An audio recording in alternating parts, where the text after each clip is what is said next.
Hi, I'm John Gregorius, and I'm going to teach you a bit about playing three string chords. So it's a great way to get started on strumming and playing chords. But again, we're only going to play it on three strings. So just so we are speaking the same language, here is the first string, second string, and then the third string. And I'm going to start out with a good old G chord. That's the best place to start. And it's going to be on the third fret of the first string. So here's your first string, and here are the frets. Here would be your first fret, second fret, and then your third fret. Now we're going to use our third finger. So one more thing I have to number here for you is 1, 2, 3, 4. Your thumb doesn't count.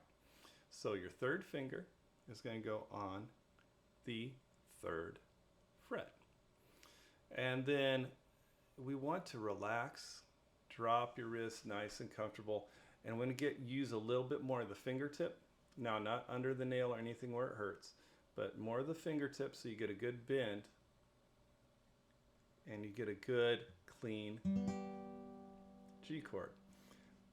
So let's try that. Take your hand off, get it ready, right on the fingertip, close to the fret towards you or towards the sound hole, and you get a nice sound.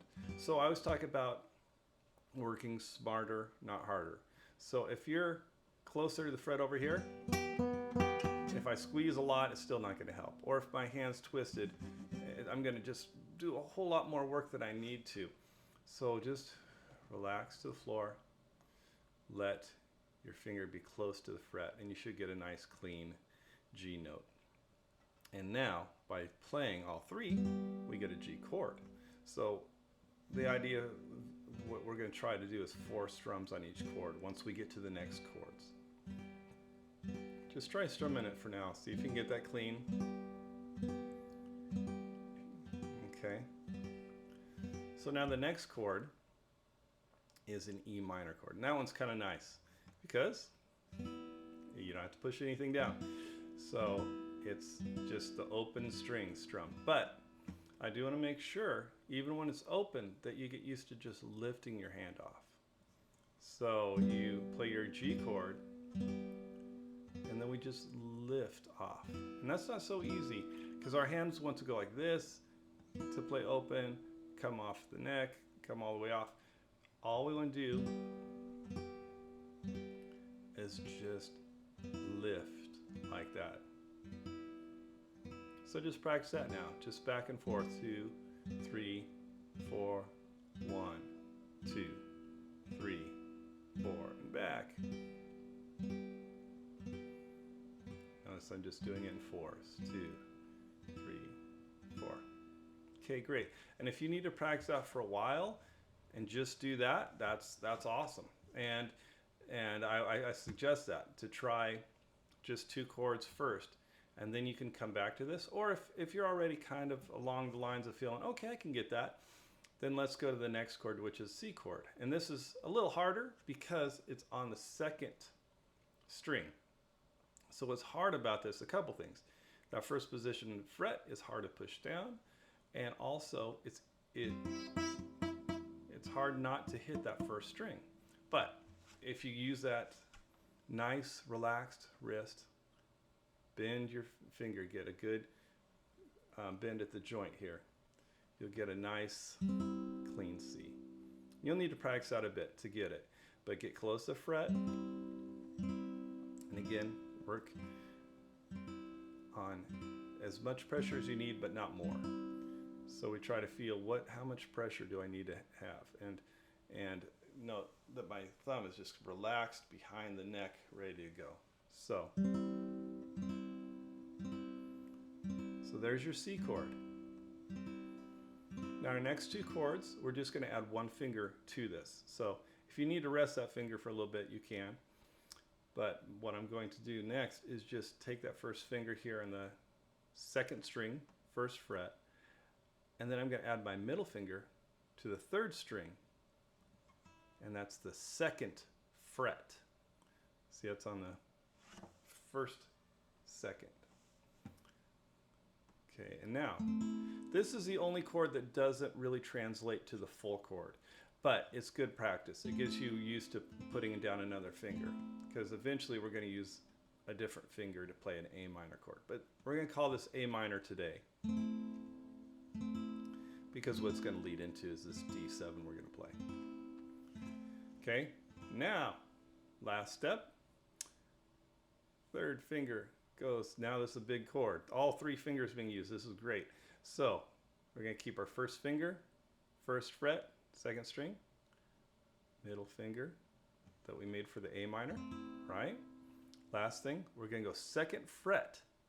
Remember, second fret, not third fret. I have so many students want to go on that third fret, but it's really second fret with your third finger, okay?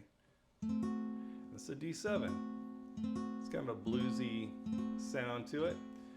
And this is a chord that if we were playing more strings, you could play and strum another string. But for today, we're just, again, just thinking 3 strings to make it easy and consistent. So I'm going to do those again. I know those are more challenging, so I'm going to start over with the C, A minor, and D7. So you might have to just let the fingers rest for a second, and then first finger will go on that first fret of the second string. And this is our C chord.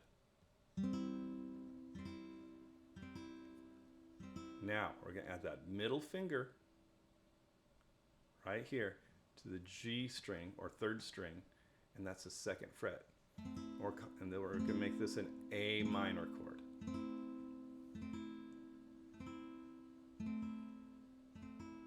Okay. Lastly, we're going to add that third finger to the second fret. Remember, that's the fret there, second fret. And if you can get that to sound clean, you're on your way to playing full chords, which I'll do in our next video. But one more time, I'm going to go through everything here, and maybe this is the long-term practice. So, just to remind you, your first part of the practice is just to get a sound, just to get a G chord going, and an E minor chord. And then if you can get those to sound, then you can go back and forth between those. Then you learn the next set of chords, get your fingers to work on those. And if you're getting to make them work, now let's put it all together. Let's just try to strum through all our chords. So let's go G, 2, 3, 4, E minor. Remember, just lift off. Don't take your whole hand off, because now we got to get that first finger ready for the C chord. Remember, nice bend to your fingers. Add the middle finger for the A minor, nice and close to the frets. And then lastly, you've got a D7. And then you may want to just resolve back to the G chord. So that's a great step. And if you get past this, I'm going to do another video on how to take those and turn them into full chords. All right, take care, and I hope that works out for you.